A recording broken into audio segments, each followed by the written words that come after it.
तारीख 24 फरवरी 2023, दिन शुक्रवार, दोपहर का वक्त था।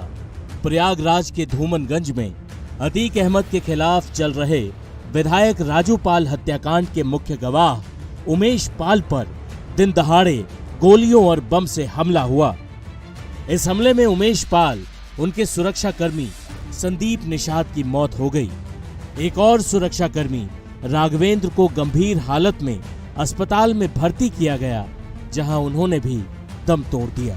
इस हत्याकांड में आरोपियों की पहचान अतीक के बड़े बेटे असद, गुड्डू मुस्लिम, शूटर गुलाम, अरमान, साबिर और शाहरुख के रूप में हुई। वही हत्याकांड के वक्त गाड़ी अरबाज चला रहा था। प्रयागराज में हुआ उमेश पाल हत्याकांड सीएम योगी आदित्यनाथ के अपराध पर जीरो टॉलरेंस की नीति पर सीधा प्रहार था। सरकार की नाकामयाबी को उजागर करने सदन में नेता प्रतिपक्ष अखिलेश यादव आए। उन्होंने योगी सरकार की सुरक्षा व्यवस्था पर सवाल उठाए, पुलिस प्रशासन की नाकामी को भी कोसा। लेकिन अखिलेश यादव भूल गए थे कि जिस अतीक अहमद के खिलाफ गवाही देने की कीमत उमेश पाल और उनके दो सुरक्षा कर्मियों को अपनी जान देकर चुकानी पड़ी, वो अतीक अखिलेश की खुद की पार्टी से विधायक और सांसद दोनों रह चुका था। विधानसभा में योगी और अखिलेश की तीखी बहस हुई।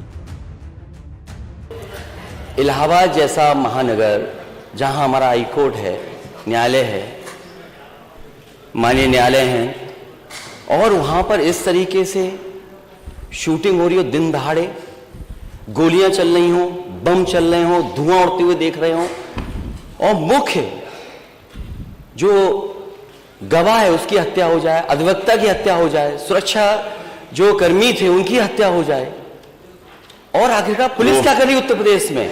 और अगर समय पर इलाज मिल जाता, जहां अस्पताल में पहुंचे हैं, तो शायद किसी की जान बच जाती। आखिरकार ये सरकार कर क्या रही है? ये डबल इंजन काम घूम रहे हैं, और सिक्योरिटी का फेलियर, आपका इंटेलिजेंस फेलियर। अध्यक्ष महोदय, आपके माध्यम से नेता सदन से ये चाहता हूं कि सबसे पहले आप जीरो टॉलरेंस से शुरू करें। हमें उम्मीद है कि आपका अगर जीरो टॉलरेंस है, शूटिंग हो रही हो, बम चल रहे हो, क्या कोई फिल्म की शूटिंग के लिए आप ये करवा रहे हैं क्या? क्या ये सच नहीं कि जिस अतीक अहमद के खिलाफ पीड़ित परिवारों ने मुकदमा दर्ज कराया, उसके परिवार के खिलाफ, वह समाजवादी पार्टी के द्वारा पोषित माफिया है, और उसकी कमर को तोड़ने का काम हमारी सरकार ने किया है। और फिर मैं कह रहा हूं, इसे हम बाहर कह रहा हूं, इस माफिया को मिट्टी में मिला देंगे। सरकार देंगे, सरकार किसकी है? गफलत में हो, ये माफिया है, इनको मिट्टी में मिलाने का काम करेंगे। अब सीना चोरी करने का काम कर रहे हैं।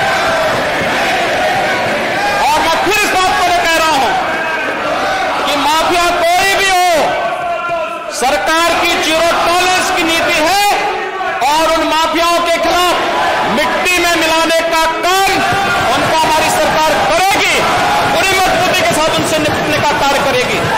लेकिन चोरी और सीना चोरी दोनों नहीं चल सकता। योगी ने विधानसभा में अखिलेश यादव के साथ साथ माफियाओं को दो टूक संदेश दिया था। माफिया को मिट्टी में मिलाने की कसम जो सदन में सीएम योगी ने खाई थी, उसे अंजाम देने में यूपी पुलिस और एसटीएफ ने दिन रात एक कर दिया। माफिया के गैंग के मिट्टी में मिलने की पूरी टाइमलाइन हम आपको बताते हैं। 24 फरवरी को इलाहाबाद यूनिवर्सिटी के मुस्लिम हॉस्टल से छात्र सदाकत खान को गिरफ्तार किया गया।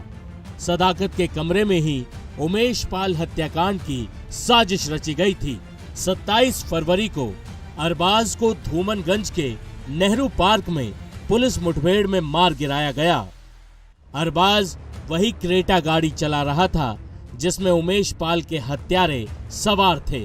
6 मार्च को तड़के उमेश पाल पर पहली गोली चलाने वाला उस्मान एनकाउंटर में ढेर कर दिया गया। अतीक अहमद का बड़ा बेटा असद बाप और चाचा अशरफ के जेल जाने के बाद गैंग का सरगना बन बैठा था। उमेश पाल पर गोली चलाते हुए असद साफ दिखता है। लेकिन असद लगातार ठिकाने बदलकर किसी तरह पुलिस से बच रहा था। 13 अप्रैल को यूपी एसटीएफ ने अतीक का गैंग संभाल रहे बड़े बेटे असद अहमद और उमेश पाल हत्याकांड में शामिल शूटर गुलाम का झांसी के करीब एनकाउंटर कर दिया। इस तरह उमेश पाल हत्याकांड में शामिल हत्यारों को मिट्टी में मिलाने का वादा पूरा होता दिख रहा है। असद 1.5 महीने से पुलिस को चकमा दे रहा था, लेकिन आज वो अपनी मौत को छका नहीं पाया। यूपी एसटीएफ ने असद और शूटर गुलाम को मुठभेड़ में मार गिराया। उमेश पाल हत्याकांड में शामिल बमबाज गुड्डू मुस्लिम भी एसटीएफ के निशाने पर है। उसको ट्रेस कर लिया गया है और जल्द ही उसका भी एनकाउंटर हो सकता है। सीएम योगी ने एसटीएफ की टीम को एनकाउंटर के लिए बधाई भी दे दी है।